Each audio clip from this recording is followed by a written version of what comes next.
To be an independent thinker, you have to know and think how the game is being played. You have to protect your information. They're using evolutionary psychology to explain why people are searching things.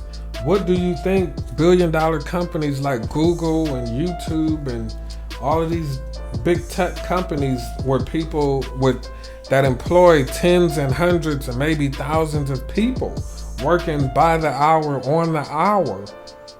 All right, independent thinkers, we're right back. We're not wasting any time today. So the last video we talked about was the book review for The Art of Invincibility, which is what I said, and if anybody steals this, I'm the original person that said it. That book is the blueprint for the 21st century Underground Railroad. The Underground Railroad is protecting yourself and hiding on the internet. It's not hiding in the real world. Doesn't matter if you hide in the real world because we're codependent on the internet. You have to protect yourself from the internet because they can track your patterns.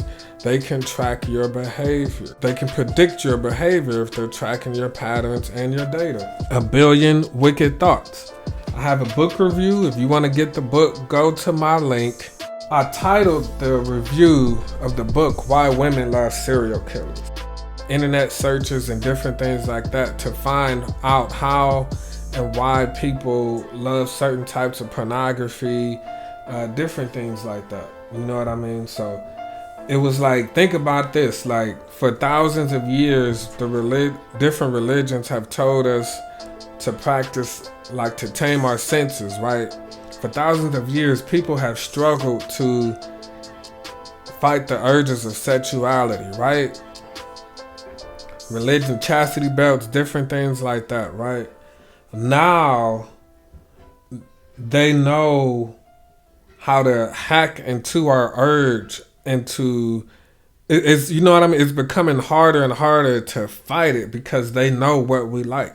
They know our quirks. They know what certain demographics like. Oh, we're going to market to this city or this town because these people like this type of porn or these people like this.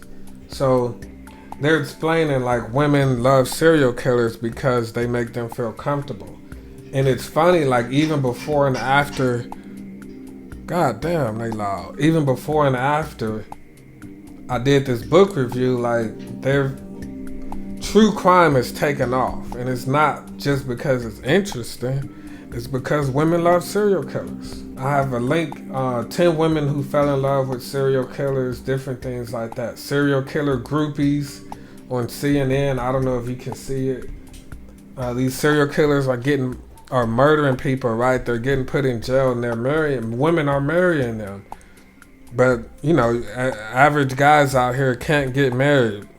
I'm not saying you should kill people to get married. I'm just saying these people are killing people and they're getting married. They're not seeing the women. You know what I mean? So it's a very good book to like understand the evolutionary psychology and why we do a lot of stuff that really don't make sense. Among the Yanomamo people of the Amazon, men who have killed the most other men have the most wives and the most offsprings. Killers regarded by the Yanomamo women are the most desirable. Men from the Ilgots of the Philippines were required to present the shrunken head of a man they had killed to a woman during courtship. Women, y'all crazy. We've been knew this, but this is, I mean, it's more like if you can kill, you're still alive.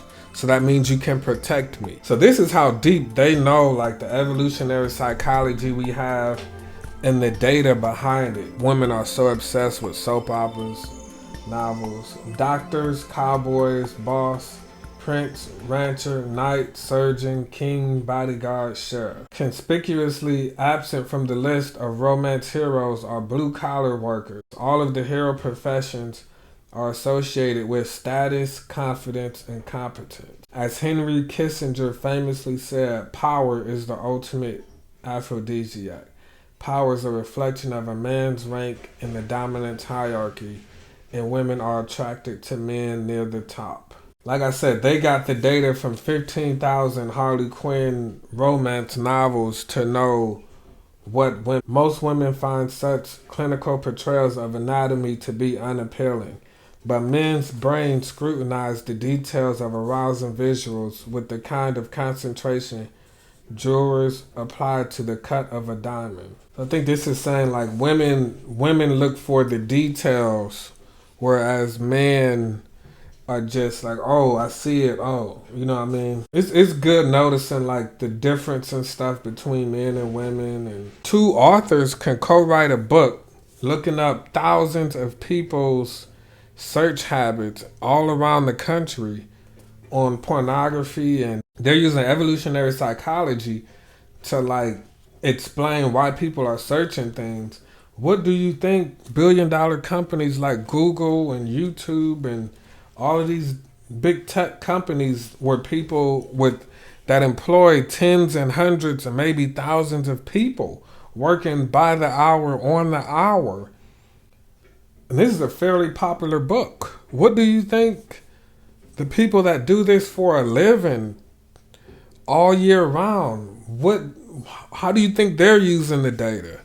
How do you think they're getting the data? What kind of research do you think they're doing?